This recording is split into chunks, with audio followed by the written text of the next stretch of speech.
Olá pessoal, boa noite. Dando seguimento aqui que nós tínhamos, que eu tinha comentado com vocês a respeito do imposto de renda, né? A segunda parte daquela videoaula da semana passada. Eu estava preenchendo com vocês ali os bens, né?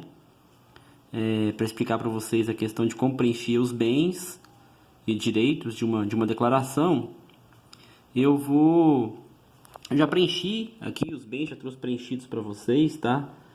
Mas vou mostrar para vocês. Nós tínhamos lá então, naquela videoaula passada, o lançamento dessa casa residencial, né, no valor de R$ 100.000, né? Eu lancei aqui que essa pessoa já tinha também, ó. Nós temos lá nos bens, né, várias opções que eu disse a vocês. Então nós temos aqui um terreno, né? Um terreno que eu adquiri em 24/4/2018. E aquela toda observação que eu falei para vocês, gente. Os bens vocês preenchem com o maior detalhe possível, tá? Coloquei então o terreno constante da quadra tal, do lote X, né, residencial tal, adquirido de fulano de tal, pelo CPF, o valor de R$ 30.000 em 24/4/2018, né? Coloco todas as informações referentes a este imóvel, tá? E aí, como eu adquiri em 2018, eu estou fazendo a declaração de 2019, então eu tinha esse bem em 30.000 em 2018, 30.000 em 2019, tá?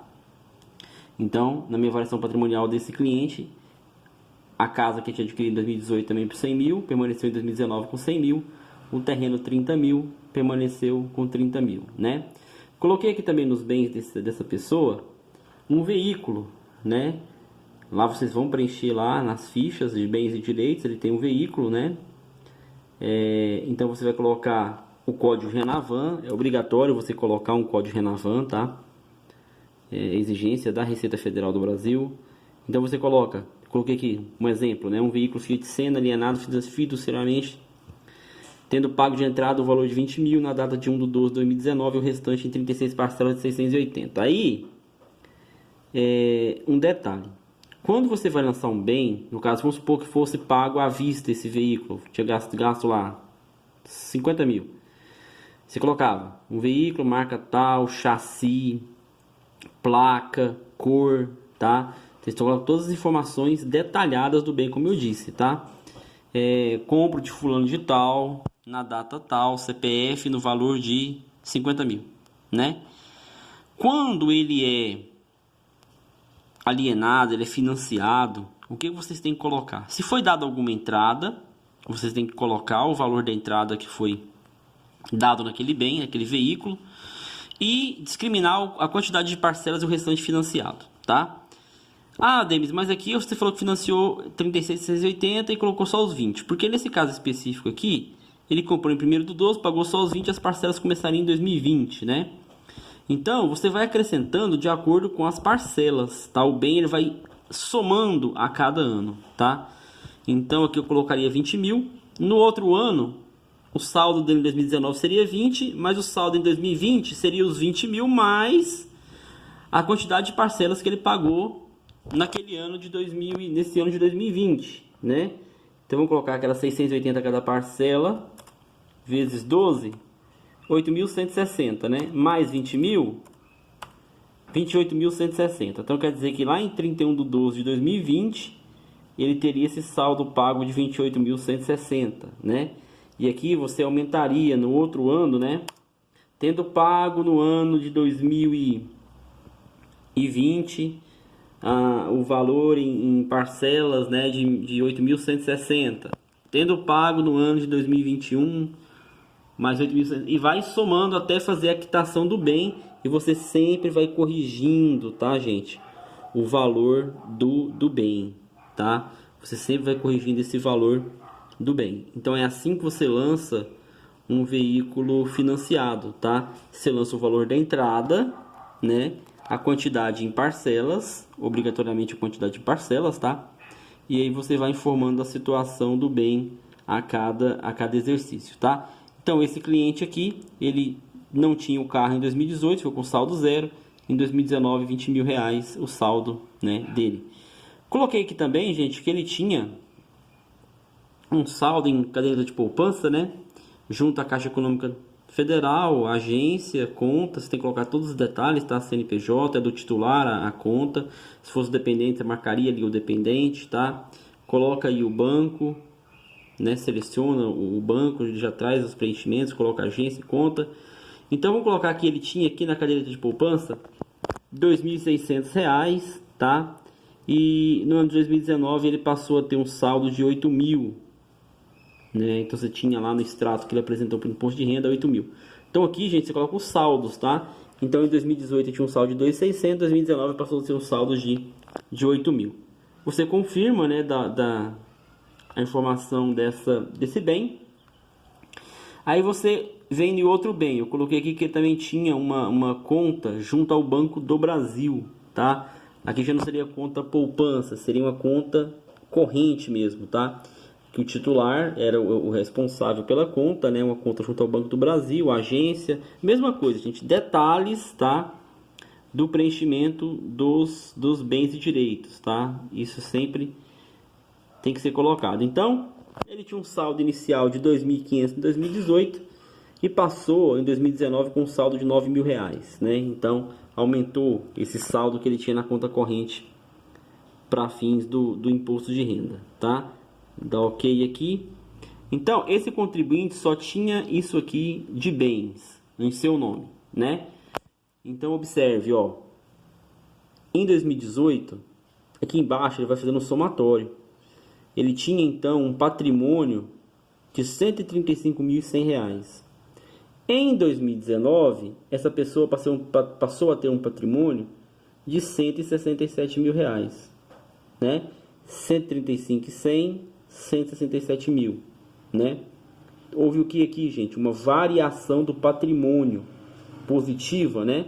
O contribuinte ele pegou e aumentou o seu patrimônio, né? Aumentou o que? Aumentou aqui no veículo que ele não tinha e aumentou nos saldos das contas correntes e conta poupança, né, que ele tinha. Então aqui, ó, aumentou o patrimônio. Tá, Dê, mas o que significa? Significa que você vai ter que agora fazer o cálculo para saber se o rendimento tributável que ele tinha, ou se as rendas que ele tinha é o suficiente para cobrir isso aqui. Isso é variação patrimonial, tá? Porque não adianta, você coloca o que a pessoa comprou aqui R$ 20.000 de um carro, né? Tá aparecendo esses valores aqui na conta corrente dele, né? Ou na conta poupança. E o rendimento dele suporta isso aqui? Essa variação patrimonial, o rendimento que você apresentou lá para a Receita Federal, comporta isso aqui?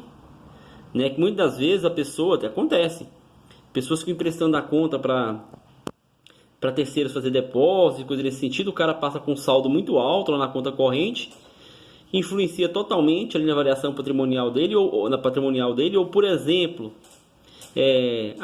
deixa eu financiar um carro no seu nome, né? O carro tá no nome de quem? Seu nome. Então você informa aqui um carro no seu nome. Mas e o seu rendimento? Ele comporta esse financiamento? Né? Então tudo isso é analisado, gente, pela Receita Federal do Brasil, tá? Como eu disse, se não me engano, a partir de 2021, eles vão começar a apertar o cerco em relação a essa questão da variação do patrimônio, tá? Então, por isso que eu falo, imposto de renda não é simplesmente pegar o informe de rendimentos e colocar lá e o dependente pronto. Não. Imposto de renda é o detalhe, tá? A variação patrimonial é um dos detalhes aqui do imposto de renda. Já falei para vocês a questão lá do cônjuge, né? Se o cônjuge tem renda, não coloque ele como dependente, porque a renda dele vai ser somada com a sua declaração.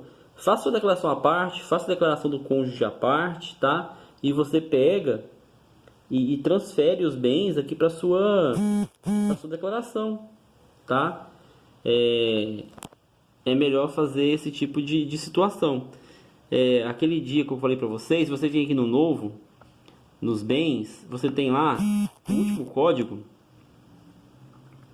que é o outros bens e direitos aqui, ó. Aí aqui você discrimina, né? Quando é do outro sócio, né? Bens informados na declaração do cônjuge, né? Bens informados, né? Informados na DIRPF, pode ser, né? Do cônjuge, né? CPF tal, né? Em comum entre o casal, né?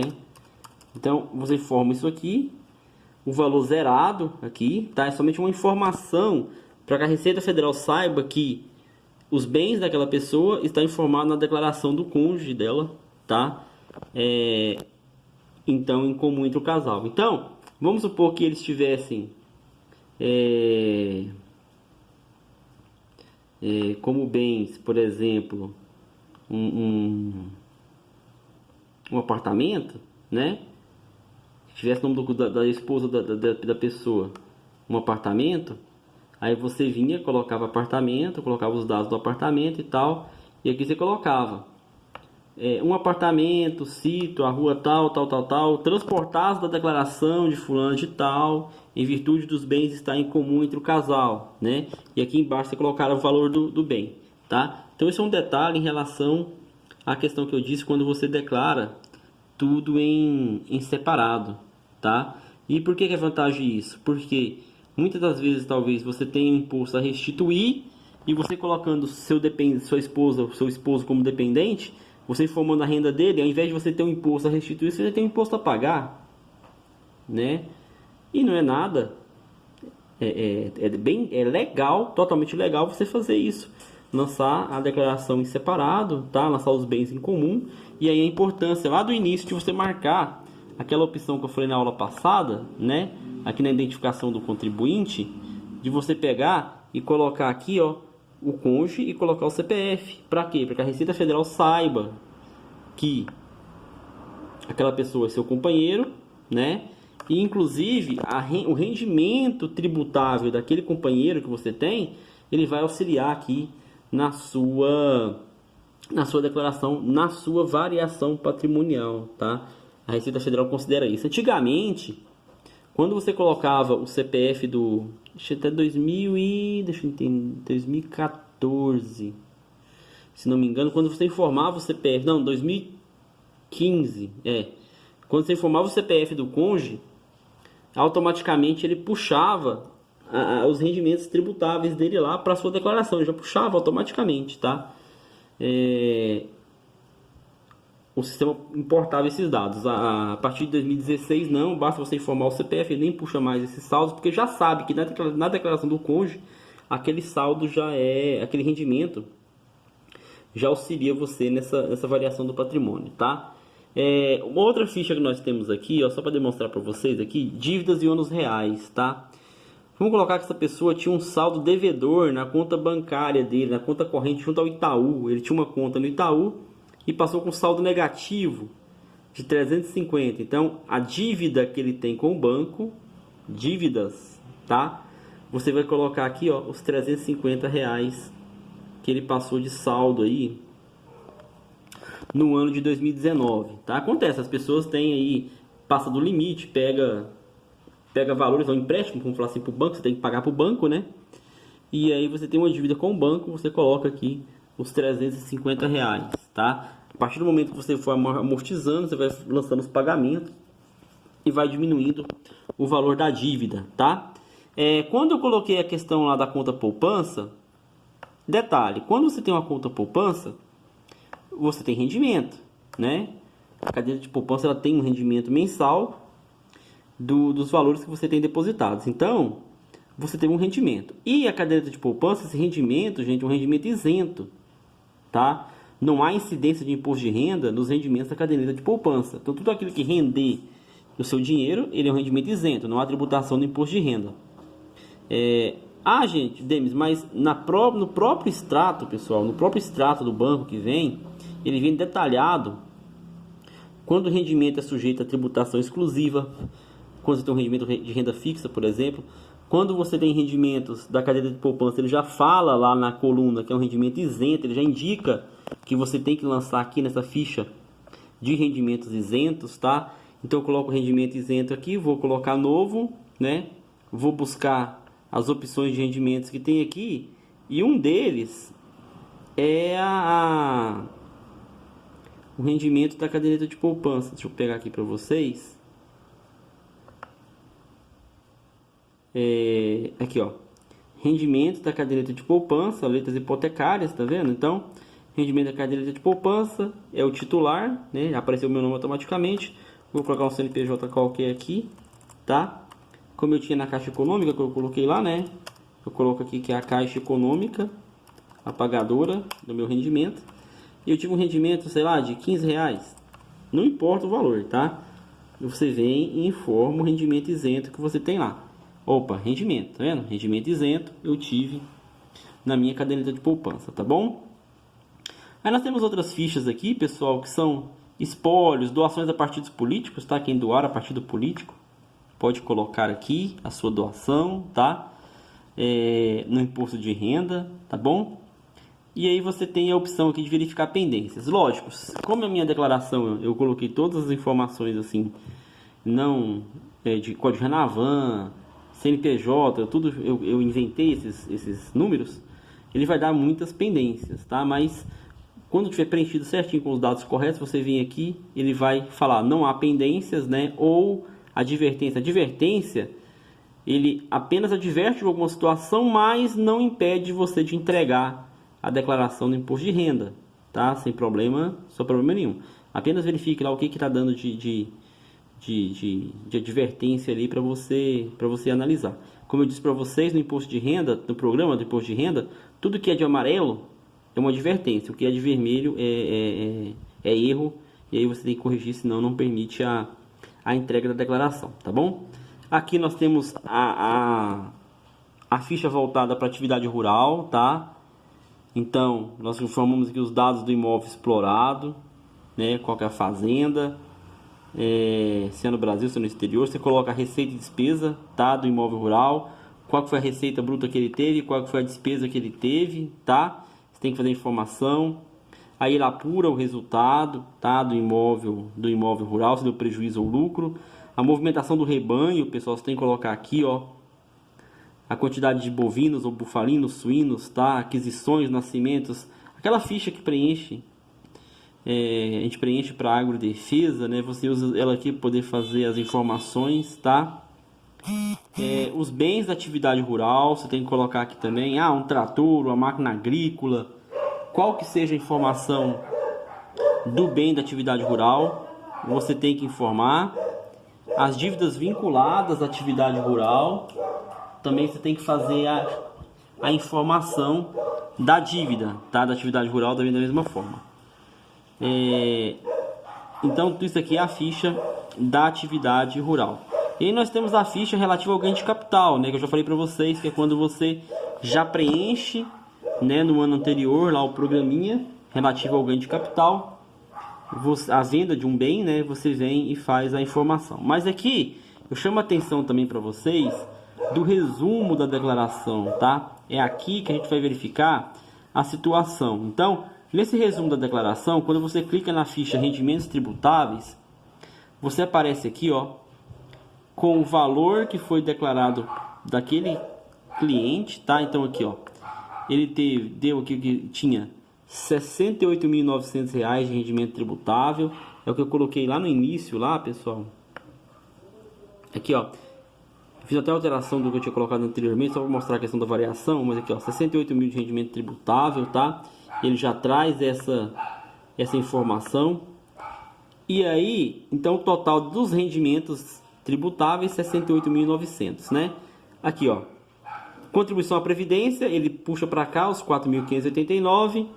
Dependentes, tá vendo? Eu tinha um dependente, 2.275,8, que é por dependente. Despesa com instrução, eu tinha despesa com instrução de 3.561,50, é o limite, lembra que eu falei? Da legislação, ele puxa. E as despesas médicas no valor de R$4.000, tá? Então aqui, ele apontou um total de despesas para esse contribuinte de 14 mil. Então, 68.900 menos 14 mil, tá? Se você vir aqui no cálculo do imposto, ele vai trazer aqui a base de cálculo, 54 mil, né? Por essa base de cálculo, eu teria que pagar de imposto de renda 4.623,23, tá? Ele já fez o cálculo de imposto de renda. Mas, lá na minha fonte pagadora, eles já tinham feito a retenção na fonte de 5.636. Então, reteve mais do que o programa calculou para pagar. Por isso, eu sobro, por dedução legal, o imposto a restituir de 1.012. É justamente a diferença entre o que eu tenho retido e o que o programa calculou para pagar o imposto de renda. Se aqui tivesse calculado os 4.600 e tivesse me retido aqui 4.000, eu teria que pagar R$ 623 reais. Entendeu? Tem essa diferença do cálculo. Muita gente pensa assim, quanto que vai ser minha restituição? Mas não teve restituição, ele não teve imposto de renda retido. Agora, se você não tem imposto de renda retido na fonte, como que você fala em restituição? Tá? Então, tem que entender isso. Você só tem o imposto retido, a restituição, se você teve o seu imposto retido maior do que o imposto devido apurado no ajuste do imposto de renda. Tá bom? É essa a diferença que tem que ser verificada.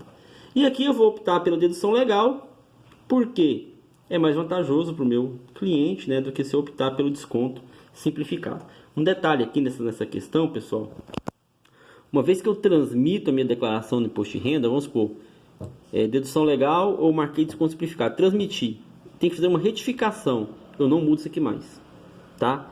Se eu transmitir por dedução legal, eu retifico por dedução legal. Eu não posso retificar e mudar ela para desconto simplificado, tá? Então, se houve um erro aqui, pessoal, você não consegue fazer a retificação, tá? Para mudar esse tipo de situação. Então, antes de transmitir a declaração, vem aqui, confere qual é a melhor opção para o seu cliente, tá? E marque o que a legislação permite, tá bom? Isso aqui é elisão fiscal. Aí, pessoal, é nessa ficha aqui, ó, outras informações. Na ficha outras informações, olha só o que ele traz aqui, ó, o que ele marca bem claramente pra gente. A evolução patrimonial, tá? Então é aqui que ele compara a evolução do patrimônio do cidadão, tá? É que o sistema da Receita faz a variação. Então, como que é feito esse cálculo, tá? Como que é feito esse cálculo da variação do patrimônio, tá? Eu pego da seguinte maneira. Eu sempre pego os meus bens e direitos que eu tinha em 2018, que eu iniciei. Então eu tinha R$ 135.100 de bens e direitos no ano de 2018, certo? Tinha também uma dívida com o meu banco no valor de R$ 350, tá? E agora eu vou deduzir o que eu tive de bens e direitos em 2019, tá? Então eu vou deduzir R$ 167.000, tá? E se eu tinha alguma dívida no ano de 2018, também eu vou deduzir, mas não tinha nada, né? Ficou isso aqui. Então, tá apontando aqui, ó, que a minha variação do patrimônio tá de 31.550, tá? Então eu pego os bens e direitos que eu tinha em 2018, somo as minhas dívidas que eu tinha em 2019 e deduzo os bens e direitos que eu tinha em 2019, tá?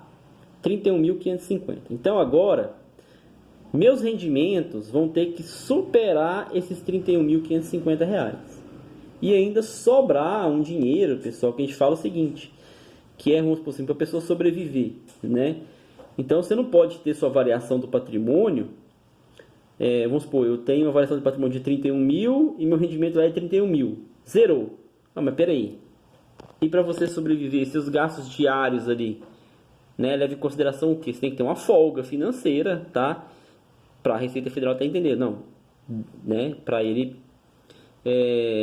passar com despesas de alimentação e coisa nesse sentido, tá? Então, eu tô aqui, ó. Esse cliente ele tem 31.550, né? Pela minha evolução patrimonial. Agora eu vou começar a somar os rendimentos que ele tinha. Ó, R$15 aqui, ó, era rendimento isento de caderneta de poupança. É renda. Então eu vou somar mais R$15. Ó, caiu para 31.535. Esses 3.200 aqui é do quê? Esses 3.200, ele é lá sujeito a tributação exclusiva. É o 13º salário, né? Então eu vou somar aqui, ó, 3.200. Sobre com quanto? 28 mil. Então tá restando ainda 28 mil para me ter que comprovar, né? Aí o que eu faço? Eu volto lá no cálculo do imposto, tá? E verifico o meu rendimento lá que sobrou Porque lembra que meu rendimento era 69, mas ele tirou lá dependente, tirou a previdência, tirou as despesas com instrução que eu gastei, aquelas despesas com saúde, né? Eu sobrei com 54 mil, certo? Então eu vou pegar e vou somar mais 54, 474, 42. Opa! Esse contribuinte aqui, ó, esse cliente, sobrou com 26 mil. Ele estava tendo uma variação lá de V negativa de 28, mas com o rendimento que ele teve lá, ó, ele conseguiu sim superar aquela variação. Se eu dividir isso aqui por 12, ele ainda sobraria aí com a média de R$ 2.178,28 por mês, né? Tranquilamente, sem problema algum, tá? Essa variação patrimonial dele. Então, o que eu quero que vocês entendam na variação patrimonial é isso. Você lança lá a ficha de bens e direitos, tá? Corretamente lá as informações da ficha de bens e direitos, com todos os detalhes possíveis. Faço a minha variação patrimonial, venho aqui, ó, nos rendimentos tributáveis, tá? Verifico. Venho aqui nas outras informações, que é a mais importante, tá? Somo meus bens e direitos de 2018 com minhas dívidas de 2019 e diminuo dos meus bens e direitos de 2019 e as dívidas que talvez eu tivesse lá em 2018. A diferença que você encontrar é que você vai ter que começar a verificar se essa pessoa tem rendimentos suficientes para cobrir aquela variação, tá? E aí você vai fazer esse cálculo para poder verificar. Fazendo esse cálculo, pessoal, essa declaração que não teria nenhum problema de cair na malha fina. Você preencheu as informações corretas lá, de acordo com os documentos que você recebeu, fez a variação patrimonial dessa pessoa, o patrimônio dela teve uma variação, mas o rendimento dele comporta essa variação, sem problema algum, tá? Você transmite a declaração dele, sem problema algum, e ele vai somente aguardar ali a restituição do imposto de renda, tá? Então, gente, só para finalizar a declaração no cálculo do imposto, você tem aqui embaixo, ó, as informações, tá? Preenchidas. Como eu já preenchi lá que eu tinha uma conta no Banco do Brasil na Caixa Econômica, ele puxa aqui automaticamente, tá? Então eu vou colocar Banco do Brasil, tá vendo? Ele puxou os dados já da conta, não tinha isso aqui até o ano passado. Você tinha que digitar novamente aqui, tá? Então foi uma melhoria do programa de imposto de renda essa questão. Se você vem aqui, ele já puxa dos seus bens e direitos as contas que você cadastrou, tá?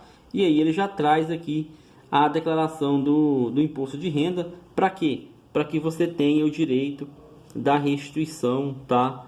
Para você receber do governo federal, tá? Então, pessoal, o que eu tinha para falar sobre o imposto de renda da pessoa física era isso para vocês. Imposto de renda, na verdade, tem detalhes mesmo, tá? Eu procurei mostrar aqui para vocês as principais fichas, tá? Do imposto de renda, 90%, não, 80, vamos colocar 85% das declarações de imposto de renda utilizam-se essas fichas, tá? Para preenchimento. Então, o que eu chamo sempre de detalhe para vocês é esse, é fazer a análise, né, do imposto de renda do seu cliente, principalmente na questão dos bens e direitos que envolve, então, a variação patrimonial, tá, pessoal? Eu passei, então, aquela atividade avaliativa para vocês, espero que todos me entreguem hoje, então, até às 10h30, né? E na próxima sexta-feira a gente continua com a nossa aula de práticas, tá? Contábeis. A próxima aula, na verdade, sexta-feira é dia 1º, né? Dia 1º é feriado, então pelo calendário acadêmico nós não teremos aula. Voltaremos então na disciplina de práticas no dia 8 de maio, tá bom? Até mais, uma boa noite a todos.